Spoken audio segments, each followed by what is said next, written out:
Good evening. Candidate English online classes में आप सबका स्वागत है। मैं के सिंह।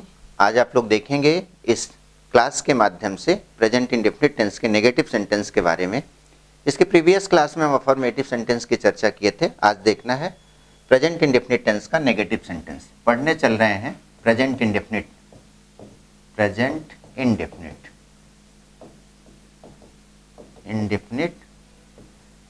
इंडेफिनिट का नेगेटिव सेंटेंस।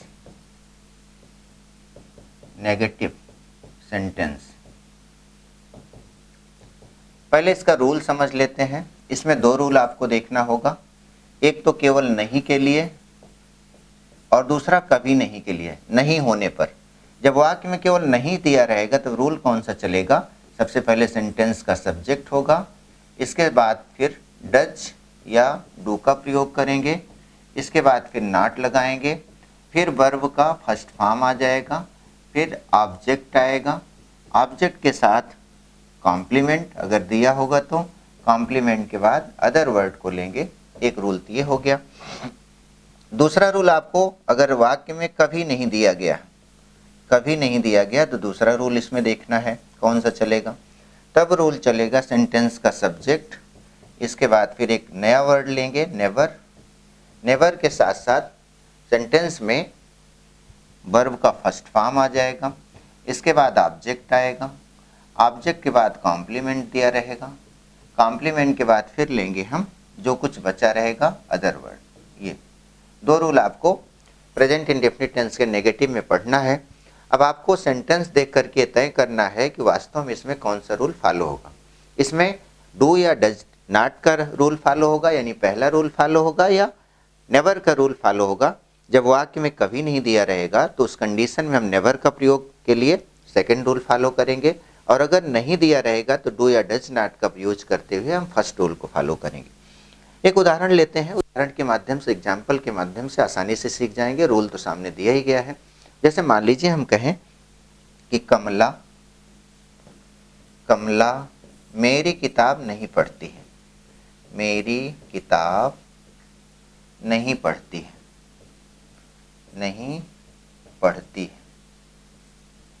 ये मान लीजिए एक वाक्य दिया गया है, कमला मेरी किताब नहीं पढ़ती है। अब इसको इंग्लिश में हमको ट्रांसलेट करना है। इंग्लिश में ट्रांसलेट करने के लिए सबसे पहले हमको सब्जेक्ट चाहिए, वर्ब चाहिए, ऑब्जेक्ट, जो इसके कंपोनेंट्स होते हैं, जो इसके कारक होते हैं, इनको आइडेंटिफाई करके हम ट्रांसलेट आसानी से कर सकते हैं। तो ट्रांसलेशन के लिए जो समस्या आती है, सबसे पहले हमको क्या चाहिए? सब्जेक्ट, इसके बाद फिर वर्ब चाहिए, इसके बाद ऑब्जेक्ट चाहिए। ये तीन की तो अत्यंत आवश्यकता होती है, सब्जेक्ट की, वर्ब की और ऑब्जेक्ट की। ध्यान देना है सेंटेंस का सब्जेक्ट क्या होता है। प्रीवियस क्लास में इसकी डिटेल चर्चा हुई थी, देखते हैं। सब्जेक्ट होगा, सब्जेक्ट मतलब हिंदी में तो विषय कहा जाता है, लेकिन इंग्लिश ग्रामर में सब्जेक्ट का हिंदी अर्थ सीधा डूअर। सब्जेक्ट का इंग्लिश दूसरा अगर वर्ड लिया जाए डूअर से होता है। डूअर मतलब करने वाला। तो कमला दे दिया गया, करने वाला मतलब क्या? दो तरह से हम सब्जेक्ट को आइडेंटिफाई करते हैं, या तो जो सेंटेंस में किसी कार्य को अंजाम दे रहा हो, कर रहा हो, वो सब्जेक्ट हो सकता है। जो सेंटेंस में किसी कार्य को जो अंजाम दे रहा हो वो सब्जेक्ट हो सकता है। दूसरा कह सकते हैं कि जिसके बारे में वाक्य में चर्चा हो रही है, सेंटेंस में चर्चा हो रही है, वो सब्जेक्ट होगा। तो कमला देखा जाए सेंटेंस का यह सब्जेक्ट हो गया, क्योंकि कमला कार्य करने वाली है या नहीं करने वाली है। पढ़ती है, ये सेंटेंस का वर्ब हो गया। इसको ग्रामेटिकल टर्म में हम लेक्सिकल वर्ब कह सकते हैं। लेक्सिकल मतलब होता है मुख्य क्रिया। ये इंग्लिश, मॉडर्न इंग्लिश में लेक्सिकल को अगर देखा जाए तो बेहतर है। तो ध्यान देंगे, पढ़ती है वर्ब आ गया। इसमें दो प्रश्न करेंगे। पहला प्रश्न क्या के माध्यम से, दूसरा प्रश्न किसे के माध्यम से। इससे जो भी आंसर प्राप्त होता है उसको हम ऑब्जेक्ट कहेंगे। तो कमला पढ़ती है, क्या पढ़ती है? मेरी किताब। आंसर मिला, यही सेंटेंस का ऑब्जेक्ट हो गया। और इसमें नहीं दिया गया है, ये नेगेटिव वर्ड कहा जाएगा। अब आपको ये पता चल गया कि सेंटेंस में नहीं दिया गया तो कौन सा रूल फॉलो हो गया। नहीं दिया गया तो नहीं के लिए ये रूल चलेगा, यानी subject do not does not का प्रयोग करेंगे, वर्ब का फर्स्ट फॉर्म लेंगे, ऑब्जेक्ट लेंगे, कॉम्प्लीमेंट लेंगे, अदर वर्ड को लेंगे। अब उस कंडीशन में देखें तो इसमें देखा जाए तो सबसे पहले सेंटेंस का ये कब नहीं वाला रूल फॉलो होगा, क्योंकि नहीं दिया गया है। जब नहीं दिया गया तो नहीं का रूल क्या लागू होगा, ये देखते हैं। सबसे पहले कमला की इंग्लिश लिखेंगे। कमला हो गया KAMALA। कमला के बाद फिर सब रूल क्या कहता है? डू या डज का प्रयोग करेंगे।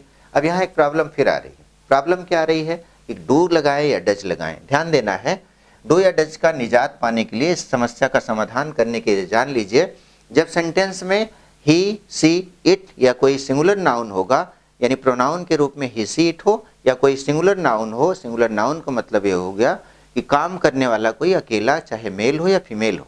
तो इस कंडीशन में अगर सिंगुलर नाउन होगा तो डज का प्रयोग करेंगे। आई, वी, यू, दे होगा या कोई प्लूरल नाउन मतलब एक से अधिक का अगर बोध कराने वाला कोई शब्द आएगा, कोई संज्ञा आएगी, तो उसके साथ साथ हम डू का प्रयोग करेंगे।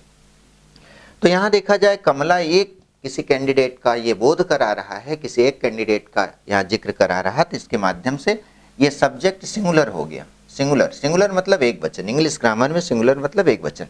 इसके बाद फिर अब ये तय हो गया कि डज का प्रयोग करेंगे, क्योंकि सिंगुलर है, सिंगुलर के साथ डज और प्लूरल के साथ डू, प्लूरल के साथ डू। प्रोनाउन के केस में आपको देखना है, अगर आई, वी, यू, दे रहेगा, I, we, you, they, I, we, you, they रहेगा, इनके साथ हमेशा जान लीजिए कि एक दो कंडीशन में, एक तो आई, वी, यू, दे के साथ डू का प्रयोग करेंगे, दूसरा है कि अगर प्लूरल नाउन होगा, प्लूरल सब्जेक्ट होगा, तो उसके साथ हम डू का प्रयोग करेंगे। यहाँ कमला हो गया, इसके बाद फिर डू का प्रयोग करेंगे, कमला डू, फिर नेगेटिव वर्ड ले लेंगे नॉट, क्योंकि रूल ये कह रहा है सब्जेक्ट हो गया, डज और डू का प्रयोग कर लेंगे, नॉट लगाएंगे। इसके बाद वर्ब का फर्स्ट फॉर्म लेंगे, वर्ब क्या है, पढ़ती है, पढ़ना की इंग्लिश रीड होगा, आप भी रीड लिख दीजिए। इसमें एस नहीं लगेगा, ध्यान देना है, अफर्मेटिव की तरह इसमें एस का प्रयोग नहीं किया जाता। कारण क्या, कारण ये है कि अगर डू या डज का प्रयोग कर दिया गया तो निश्चित रूप से इससे स्पष्ट हो जाता है कि सिंगुलर या प्लूरल का बोध कराने वाला नाउन होगा। यहाँ पर डू नॉट दे दिया गया, डू नॉट रीड हो गया।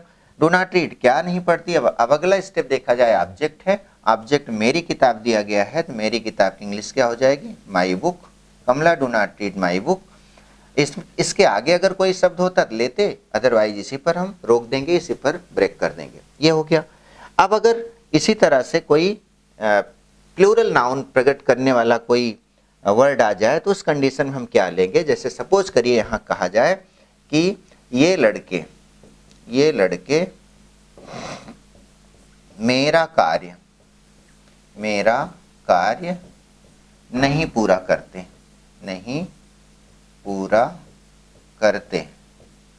ये लड़के मेरा कार्य नहीं पूरा करते। अब देखिए, इसको हमको ट्रांसलेट करना है, इस सेंटेंस को ट्रांसलेट करना है। ये लड़के सेंटेंस का सब्जेक्ट हो गया, जैसे आपको बताया गया उसी विधि से सब्जेक्ट वर्ब ऑब्जेक्ट पता करेंगे। पूरा करना सेंटेंस का ये वर्ब हो गया, इसी को हम लेक्सिकल वर्ब भी कह लेंगे ग्रामेटिकल टर्म में, लेक्सिकल वर्ब। अब ऑब्जेक्ट पता करना है, तो इसमें दो प्रश्न कर लीजिए, पहला क्या और दूसरा किसे के माध्यम से, इससे जो भी आंसर प्राप्त होगा उसी को ऑब्जेक्ट कहेंगे। तो ये लड़के नहीं पूरा करते, क्या नहीं पूरा करते हैं, मेरा कार्य, ये सेंटेंस का ऑब्जेक्ट हो गया चूंकि उत्तर मिला, और नहीं ये सेंटेंस का नेगेटिव वर्ड। अब देखिए, ये लड़के दिया गया है, जब ये लड़के दिया गया है सब्जेक्ट प्लूरल में आया, तो उस कंडीशन में हम डू का प्रयोग करेंगे। चलिए, डू का प्रयोग कैसे, अभी रूल आपको दिखाया गया था। सेंटेंस का सब्जेक्ट ले लेंगे, दीज, THESE, दीज बॉयज। इसके बाद डू का प्रयोग करेंगे, डू नॉट, फिर वर्ब का फर्स्ट फॉर्म आएगा कंप्लीट, डू नॉट कंप्लीट। इसके बाद मेरा कार्य, माई वर्क ऑब्जेक्ट, इसी पर रोक देंगे। रूल से अगर मिला लीजिए, रूल से मिलाएंगे तो आपको क्या मिलेगा, सबसे पहले सब्जेक्ट, डू या डज का प्रयोग, नॉट वर्ब का first form object, complement other. अब देखिए, ये लड़के सेंटेंस का सब्जेक्ट हो गया, दीज बॉयज। इसके बाद चूंकि ये प्लूरल है तो डू का प्रयोग किया गया, नॉट लग गया।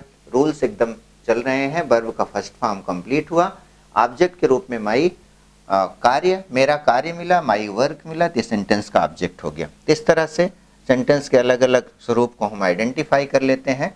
यही मान लीजिए एक दूसरा रूल एक और बच रहा, 2 मिनट में देखते हैं। अगर कह दिया जाए कि ये लड़के मेरा कार्य कभी नहीं पूरा करते हैं, पूरा करते हैं। अब इस कंडीशन में क्या होगा, ये लड़के मेरा कार्य कभी नहीं पूरा करते, इसका मतलब है कि यहाँ नहीं कभी नहीं दिया गया है, ये दूसरा वाला रूल चलेगा। कभी नहीं होने पर सेंटेंस में सब्जेक्ट आएगा, नेवर होगा, वर्ब का फर्स्ट फॉर्म ऑब्जेक्ट, कॉम्प्लीमेंट और अदर वर्ड। तो उस कंडीशन में डू या डज का प्रयोग नहीं किया जाता। जब डू या डज का प्रयोग नहीं करेंगे तब ऐसी स्थिति में कभी नहीं के लिए हम सेंटेंस सेकंड वाला फॉलो करेंगे। ये लड़के सेंटेंस का सब्जेक्ट हुआ, इसके बाद पूरा करना सेंटेंस का वर्ब हो गया। ऑब्जेक्ट क्या होगा? मेरा कार्य। मेरा कार्य सेंटेंस का ऑब्जेक्ट, कभी नहीं ये नेगेटिव वर्ड हुआ। अब इसमें डू या डज का प्रयोग नहीं करना है, तो उस कंडीशन में देखते हैं जब डू या डज का प्रयोग नहीं किया जाएगा तो कौन सा रूल फॉलो होगा। ये लड़के पहले इंग्लिश लिख लीजिए, दीज बॉयज, सब्जेक्ट हो गया। इसके बाद रूल में क्या बताया गया था, हम आपको रूल दिखा दें ताकि आप भटके ना। तो सब्जेक्ट, इसके बाद नेवर का प्रयोग, फिर वर्ब का फर्स्ट फॉर्म। तो इसमें नेवर, नेवर को लेते हैं, नेवर क्या हो जाएगा, चलिए आइए नेवर को ले लेते हैं सेंटेंस का सब्जेक्ट, फिर नेवर।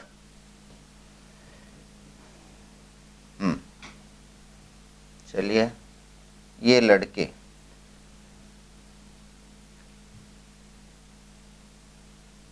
ये लड़के, हाँ आ गया।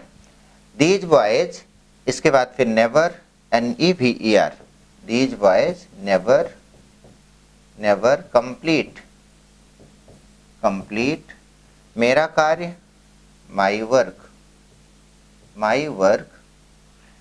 These boys never complete my work, these boys sentence का सब्जेक्ट हुआ, नेवर नेगेटिव वर्ड हो गया, कंप्लीट सेंटेंस का वर्ब हुआ, मेरा वर्क, मेरा कार्य ये ऑब्जेक्ट हो गया। एक बात इसमें थोड़ा सा रहस्य है, जब भी नेवर का प्रयोग करेंगे डू या डज नॉट नहीं आएगा तो उस कंडीशन में सब्जेक्ट सिंगुलर होगा तो वर्ब में SAS का प्रयोग करेंगे, सब्जेक्ट प्लूरल होगा तो वर्ब में SAS नहीं लगाएंगे।